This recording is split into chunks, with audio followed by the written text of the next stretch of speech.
women are like, oh, The give same. me, give me some muscles. Yeah. And, give me some and you know, I see that guy sweating, and you know, Yeah. I get all sorts Oh, of thoughts and yeah. stuff like that. Women are doing that. You know, They men are, think they're the only absolutely. ones Oh, no. who see. Listen. But let me tell you, when you get to the world of women, because we are good actors, my friend, we have sharp eyes. Now, when they come to a And why is it counselor that they or a don't coach, go? Most of the time they choose to stay. now this Yeah. is a vicious cycle Yes. of repeatedness. Yes. Because bamama bafe baguma, you know, our mothers, you know, they stuck in there, and they, you know, you must make your marriage work, you must do all these things, so they pass on the same information to the girls, and that generation also passed it on to our generation. So we feel that if you are going to be a woman, you must stand, put your back, let someone walk on it, let someone get 4 other women out there and slap it into your face, but stay around, and then bring up your children when you go out of your home. And remember, those are women that you used not to earn, used not to have a living. So they will be like, you know what, I'll step out of this place. I remember there's a story I read recently where the girl was talking about how her home broke up, but after a very long time, where the father used to beat the mother so many times, and this one time they ran away and hid somewhere, and this girl could not understand why the mother, because the next day she was like, pack your bags, let's go, when the man came for them. And this girl would not understand, why is it that we are going to the same home where we are tormented? She says the only peace she got is when she was at her grandmother's place, when they ran away from their dad. Those are the only intervals where she was happy. So the other times were nightmares. So the mother would tell them, my friend, we do not have food, we cannot put on food on plate, we cannot clothe you, we cannot take you to school. So we are dependent on your father. Pack your bags, let's go. Until one night, the father was actually going to kill the mother with a knife.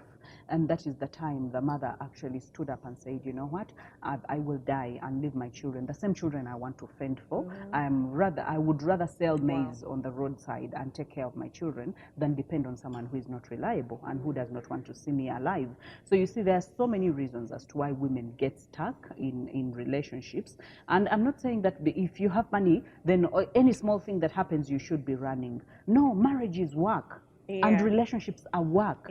They take patience. They take, but if you love someone and they have good traits in them, you know, those good traits can outweigh the bad traits. You look at them and they're like, but this guy is caring. But this guy, he knows my last tiny, weird, dirty linen, but he still has my back. He is loyal. But there is this one area that he is not good at. And you're like, you know what, I'm going to stick with him because of these good areas. So it takes patience. Every relationship is unique. That's why I say marry someone that you respect, marry someone that you love. When you love someone, even when they do something wrong, you get to stick with them. Have you ever gotten angry at someone, but you're coming into their embrace?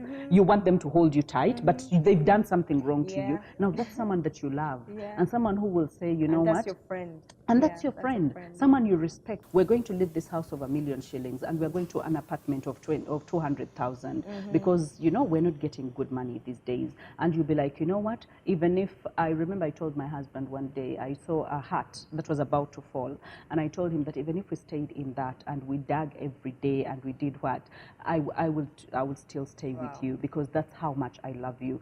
And to this date, he has never forgotten it. For every vacation he has taken me to, when we get into the hotel, he's like, do you remember that hut that you talked about? Do you remember us sitting on the same border and us eating muchomo of 1,000, because that's the money that we had, and you took 3 pieces and I took 1 piece and I escorted you home. And that is patience, that is respect, that is love, and that's what grows a relationship. I still have so many questions from Twitter.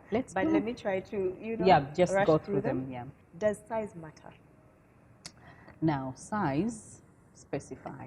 Do you really want me to Are you say blushing? You know, I don't know if we have like 2-year-olds, 5-year-olds, 10-year-olds. I know. Yes, but anyways, on Twitter, someone asked me does size question. matter? Actually was directed to you. Yeah, if you've just met someone and you really like them, and of course you've been in a few other relationships that probably didn't work out, obviously didn't work out, and you meet this person that has everything together, but a small size. Yeah, but a small size. Does it really matter? Now, I will say this.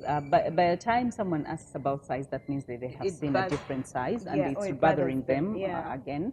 And then when something bothers you, if you don't deal with it at time P or Z, you will actually go out and look for something that is different. But one thing that I know for sure, size does not matter. It's the skill that matters. If you love this person and this person loves you and you are free, there are so many sexual engagements and things that you can do that is not just about thrusting, that is not just about intercourse, that is not, and someone will say, is that really, sustainable? Yes, it can be. It can be sustainable if you love this person and if you say that this person has everything else together and what he lacks. If you say it's just the size, no, it's about the scale. It's about what you do, because people get satisfaction out of masturbation. Are they using anything? They're not using anything. Even ladies masturbate. They're not even using anything, not even half the size that what you're saying is small is. So it's a mindset that you really have to reprogram to love this person, respect him and accept him the way he is, and then seek to better the performance and how best you can do it. But never at any one time should it ever come out of your mouth that they are small size, because it's really so hurting. What about apart from the size, but if when it comes to the bedroom generally, it's not a good space for you and you're really not satisfied, but then you don't know how to tell your partner, maybe you don't know how to tell your girlfriend, you don't know how to tell your husband, your boyfriend. How do you go about that without hurting the other person's feelings? If you really can't talk to them, because I was going to ask you, why do you even get a girlfriend who is not your friend? A girlfriend that you can joke with, a girlfriend that you can watch certain things, especially the guide, either bedroom guide or intimate guide, and you're like, can we try this, can we try that? Because those are the things that you must fumble about with until you get into what really works for you, because what works in a different relationship does not necessarily work in another relationship. But if not that, then get someone that you can open up to, someone who will stay with your secrets, who will not mention them anywhere. There are so many men who have come to me and trusted me and told me what's lacking in their bedroom, and they're like, you know what, next time I'm going to book a couple session. So when we come, don't bring it like I'm the one who brought it up, but bring it in a way that she will learn that there are certain things that need to change. And most times when this person calls or this woman calls and is like, well, actually that was a problem in my marriage and I didn't know, but I'm going to work it out, and they call you back and they say, you know what, it's good. Works. It really worked. But he did it in a very honest way that he really wanted, and very respectful manner, that this lady did not feel offended. And then he went to a person he could trust that will not speak out or will not take out there or will not even talk to the woman and tell them, your man told me this, because there are people who are not loyal at all. So find someone who can do that job for you. Someone on the outside. Not the local singer, because the moment you go to a singer, most of the times, they will go back to the family and say, can you believe our daughter is not performing? That's not good. So it needs to be someone who's professional. Yes, a neutral person and very professional. What if some people can't afford the professional help? Now, if you can't afford the professional help, if you really love something, you must be able to part, because there's so many people who have called me and they're serious and they're men and they're like, you know what, I don't have the money that you request to see for me for an hour, but can I see you for 30 minutes for half that price? Can I see you? And by the time a man calls me, I'm like, you know what, come, even if you have a quarter of it, even if you don't have, I will give you 20 minutes of my time. Because you see, and you're also passionate about helping people. And not so many men come out to do some things like that. So I highly commend them. Even when they come for couple sessions, I really highly commend the men, and I'm like, I am so glad you are one in a million that you could do this for your wife, you could do this for your family. Now, there's someone on Twitter that watched your YouTube videos and wanted you to talk about hygiene, feminine hygiene, how to wash down there, your little pal, I like to call it that. The pal, and then also talk about the hygiene for the men, because sometimes the men tend to neglect themselves. Now, I think I'll make it very simple. For a woman, you have to be as natural as possible. There are so many things that are coming onto the market and targeting the women, because we are an easy target. You know, everything that is branding woman, because a woman has buying power, a woman has, so you'll be sold so many things. This is washing your intimate part. This is a towel that you must use. This is but you must. Water, God knew that water is enough to clean you. The only thing is you have to clean yourself if time allows, 3 times a day. That in the morning, in the afternoon, and in the night, you have to clean so well with only water. And if you can do douching is, I can encourage it only I've actually had bad reviews about douching. Yes, they're there, but different people know how to do it differently. The natural way? The natural way. You really don't have to go all, you don't have to really go all in, but we all know, for example, you're just coming out of your periods. You're not going to go the natural way and wait for everything to clean itself up. You're going to help yourself to actually clean yourself up, but with water, or sometimes with warm water, if you can have warm water. And now for steaming, there are so many people that have talked about the steaming. Yes, there are so many people that have said so many good things about it health-wise, because you use those essential oils and then they get into your body and then they go. And even our grandmothers, by the way, used to do those things. Now it is good, but if you are the kind who cannot go out of your way to actually do it, you're not used to it, and you just don't feel like you want to try something new, now you're in your own corner. You can say, you know what, no, that's not for me. If you want to try something, it's about your curiosity. You can want to try and say, how does it feel? Someone will say, oh, when I did it, I felt like I was like a baby. I felt like I was so clean. I felt like, but that place is not supposed to be scented. Yeah, it's supposed to be with its natural scent, because that's the bacteria. That's what the bacteria formulates. The moment you put in any other kind of scent, then you're killing the bacteria that is supposed to keep it clean and healthy. Yeah, so it's supposed to be normal. Lubrication and what? Don't drink jerry cans of medicine. No. Stay natural. Take your water. Take your water. 3 liters, 4 liters of water a day, and warm water, not refrigerated water. Run away from carbonated water. Just be natural. Be yourself. And for the men? And for the men, by the way, it's still goes back to bathing and knowing how to bathe, because there are those that are uncircumcised. You know that you really have to pull back the foreskin and make sure that you clean so well, because that's a mulching ground for all sorts of bacteria and all sorts of germs. You go and urinate and then you just take it back in. You go and urinate, take it back in. By the time it reaches evening, it's stinking, and you yourself, you don't. So if you're not circumcised, make sure that you clean somewhere. Even when you're circumcised, make sure that you wash it delicately and wash it so well. And even share. Now, before I let you go, I also have one more book before we talk about your books and the other project. I read this book last year, The Wait, because I was just intrigued. I was just intrigued and I wanted to know, why is this something you recommend? Is waiting something you recommend? And why is it so hard for people to wait? Both as, when they're in relationships and then just singles in general. Now, waiting, I highly recommend.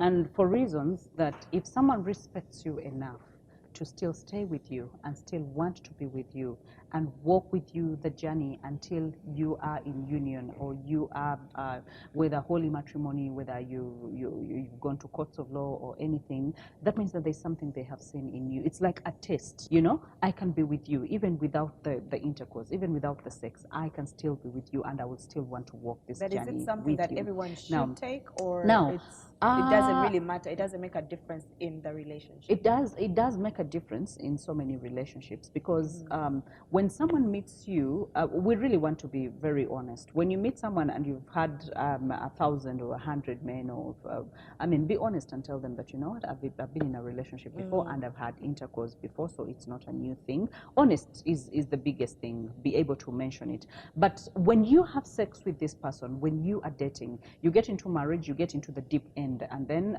into a relationship in the deep end, one night or 1 week down the road, you're already rolling in bed. Believe me, when you see the red flags, you will see them as yellow flags. They will cease to be red. Why? Because you are emotionally connected to them, and then you do not want to lose them, because you have been emotionally bonded. Because for every time you reach an orgasm as a woman, you release a certain chemical called oxytocin. Now that chemical reminds you of happiness. It's a happiness chemical. Now when you release that happiness chemical, it bonds you to this person. That's why it's so hard to forget sexual partners. You will remember a sexual partner and what used to happen and how you used to orgasm and how you used to do that. Now, so it's so hard for you to see the red flags, number one. That means you're walking blindly. You're shooting into the dark. You're going with someone for whom you don't know whether they really love you or they love your body. Or they would have stayed with you if you were not actually giving in the goods or giving them some. And most of the times when they come in late, you'll be like, you know what, I have to be patient. Let me not talk.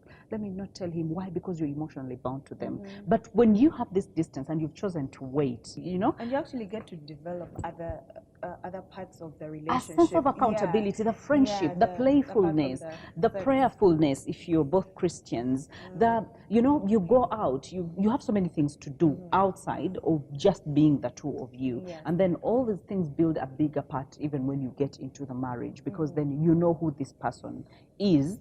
But these days, they are weekend wives, and all you go is to go and have sex and then get back. And then you go have sex, but in return you wash clothes, you wash utensils, you mop the house, you cook for him for the whole week, and then you go back home. Why? Because they're giving you sex. What's that? What's that? I mean, you're not his wife. So if you're not his wife, you'll usually get neutral places to meet. Even when you meet for a movie, even when you meet for a cup of coffee, you'll talk about business, you will talk about children, you will talk about so many things that give you success. So you don't recommend moving in before you marry? No, I don't. Because there's so many people in this generation that have done that as a testing tool. You come in, there's one recently who told his girlfriend that whatever you do for me, another woman can do. Because you're washing, you're giving me sex, and then you're cooking, that any other woman can do. But not any other woman will see her value and say, you know what, if you want this, I'm a full course. You just don't have me for a starter and then stop at that. You have a starter, you must have the main course, and you must have the dessert. So if you want to have all that, there's a value to it. You have the package. But when you move in, I know there are so many people who say, you know what, I moved in and this guy was good. He married me later. There are those that are good, but those are like 5% or 10%. So where is the 80%? They're the kinds who will have children with you, and then you will iron his cans while he goes to introduce another woman that he'd not even tell you about. And then, worst of all, he even mentioned that so-and-so yakuona, the past boyfriend. And then I'm like, how do these women even breathe? As in, a man tells you that, and you're still there, still cooking for him, and still, because gundi yakuona, that means I am filthy, I am bad, I am a monster. So how do I stay in the same place as someone who tells me that they don't love me enough, that even my former boyfriend was yampona? You know, I really think we need self-respect and value, knowing our worth. And knowing that, you know what, you're better off alone than being with someone that does not respect you at all. And I know so many people are going to say, oh, so you're advocating for women to be alone? No, I'm not advocating for women to be alone. There are so many men who are also being tortured in their relationships, but they're holding on so much. And these days, actually, men are complaining more than the women. If he has told me after 5 years, I do not have a child with him, after getting children, and I have love handles all over my body, and I have my body has gone out of shape, what is he going to say? That I deserve to die? He will tell you you're ugly. He will tell you he got a better woman who is 19. And then you're also there and you're like, oh, let me pray for him. God will change his heart and he will touch him. First touch yourself and change your mindset. I agree with you. So now let's talk about your books. I love how authentic you are, and I love how unorthodox you are in your writing. You don't really care what the norm is. You don't really care what anyone has to say. Anything, if it's what you believe once, then you put it in writing. How did you get inspired to write your first book? Tears on My Pillow? Tears on My Pillow came after Deliberately Selfish. Now, with Deliberately Selfish, it was a knife on the neck. And I really wanted it to be that much bold and brave, because so many people, when you tell them softly that, you know what, oh, you have to decide, oh, you will be okay. Because I feel like that's how we talk to ourselves. Because that's how, But again, we even have to be tough with ourselves, and you're like, come on, what are you doing? Grow up, think, you know, and open your eyes. So for Deliberately Selfish being the first, and so many men, so many people have criticized me for it. Spoiler, women. That's what I love. That's what I love about you. Like mbalabula, I'm opening their eyes. But again, it's for both men and women. It's about self-worth. It's about loving yourself. But still putting you at the center of everything because you matter. You deserve it. You come first. When they look at their women and they have the books by their bedsides, and I don't know why so many women have those books by their bedside. I think it becomes like a Bible. So they keep reading from it. They're like, Hilda, I never get tired of reading this book. But again, every time they have a quarrel, and the man is like, auntie, you're deliberately selfish. Auntie, that woman is teaching you to... I am teaching them to love you from a better place. You don't want to be loved by a broken vessel. You want to be loved by a confident woman. You want to be loved by a woman who knows her worth. When her cup is full, she will love you from the saucer, and you will have enough. So we have to understand that. And then the time that I wrote Tears on My Pillow, you're having a harmless friend. You know how a man can have that lady friend that you really suspect, because this lady friend, they are texting him, they are calling him in the middle of the night, but he's just a friend. You know those things. And it's so annoying. And I've seen so many women go through it. So once she reads the stories that are in there and she's like, now this is me and this is not going to end well. Now I really have to stand up for myself in a very respectful way and a very polite way, put my foot down and say, no, this is not going to work. You must respect me, because if I did the same thing to you, you would not want it. Should I get someone else that I also tell my problems and share my things? And you don't want that to happen. So if you don't want that to happen, you might as well put that down properly and let's have this relationship going. So it was more about opening people's eyes to the tears that they are crying, with real stories about what other people have gone through, and then to giving them the hope of what to decide. Because just like we say, there are three options. You can stay the way you are. You can still seek to cause the change, to inspire the change, and you can still seem to walk away. But people just don't know when and how to do it. And I went in the in-depth of that in that book while I was concluding it, to show people when to say enough is enough, when to throw in a towel, and when to know that now this is manageable and I can change this, I can inspire the change. So much wisdom. I highly recommend that you get these two books. I'll put the links on where you can get both books down in the description box.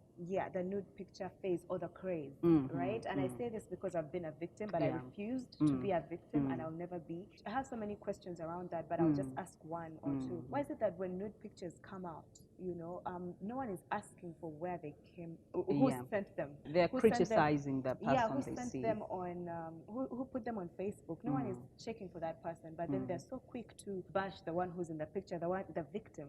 Why is it like that? Now, when you are the one present in front of them, and you're the one accessible, they will put all their energy to you. They will not look for something that is not there, because it's not going to make news. You know, we love negativity a lot.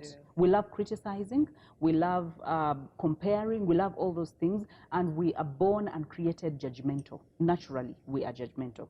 Now, when we have an object of criticism and judgment, we rush to bash it. Now you realize there are very few people who will analyze the situation and bring in the person or the behind the scenes, how these pictures came about, how there was blackmail, how there was love gone wrong, how there was a broken heart, or the other partner could not move on and they felt that this is the best revenge they can do. There are very few people who will analyze that. And let me tell you, even when they analyze it on Facebook, they will have 30 likes and it will go viral. People love negativity. Negativity grows without watering. It doesn't need irrigation. Negativity is like a weed. It grows on the roof. Have you seen grass growing on the roof?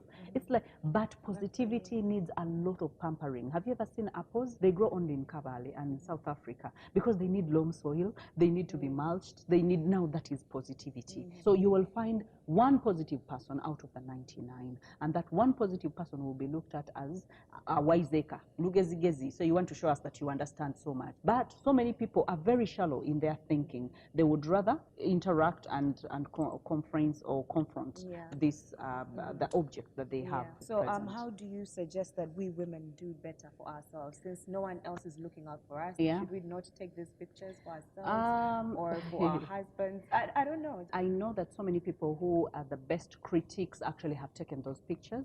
The only thing is they're not the ones in the limelight. And even if they came out, maybe no one will even know about them. But when you're in the limelight, then it's so easy for people to actually have a target now. For the ladies, and I will say from the girls, when you are a girl, we all have different dreams, and we never know where our dreams are going to take us. But one thing that I put myself, and I will say from my personal story, while I was going through the dating process, in my heart, I knew there was a greatness inside of me, and I knew I could never put myself in harm. So for anyone that wanted to be close to me, you had to go to abide by my rules and regulations, and I set them, and you could not lower them. So if I said no cameras or no taking pictures, no, because some of the people will post, anyone would have done, anyone could have done it. So you can't criticize a person for that. But again, you know that we're in a social media era. Anyone can get onto your pictures. It's possible that your husband has them in the phone blacks out, and he needs to take it to a mechanic, and the mechanic puts them out there. So anyone can put them out there. So just take care of yourself and know that, you know what, taking nudes, no, not for anything. If your husband is out, if your boyfriend is out, clearly they can be patient with you for the 1 year they're out until they come back, because having them does not, what are they going to do with them? Masturbate? Apparently. So why should he masturbate on a picture? Yeah, apparently. So if he loves you enough, those things of starting online dating and they're like, send me a nude you've never met. No. If he loves you enough, he should be able to come down and see you and interact with you and have a love moment with you, not taking pictures. And then he goes back. The next time he has a leave or he can find time, let him come down. Don't send any nudes, because then you have no control. You have no control. Once it's sent out there, you no longer have control. I am so excited, guys. Thank you very much. You're welcome. Social media, awesome. Where can we get all your information all my information, Bahati Hilda Sabiti. And YouTube, guys. I'll also put her link to her YouTube channel down below in the description. So much information on there. So many videos about self-love. I'm really excited that you came, that you created it's awesome the time. having this time Yes, to chat. and I can't wait to come to one of your conferences. Oh, you should. And I'm going to promise my people that you're actually coming on there. Yes, I'm looking forward to it. All right, that's all we have for this week. Be sure to join me next week with yet another exciting episode. Thank you so much for tuning in. I love you guys. Mwah.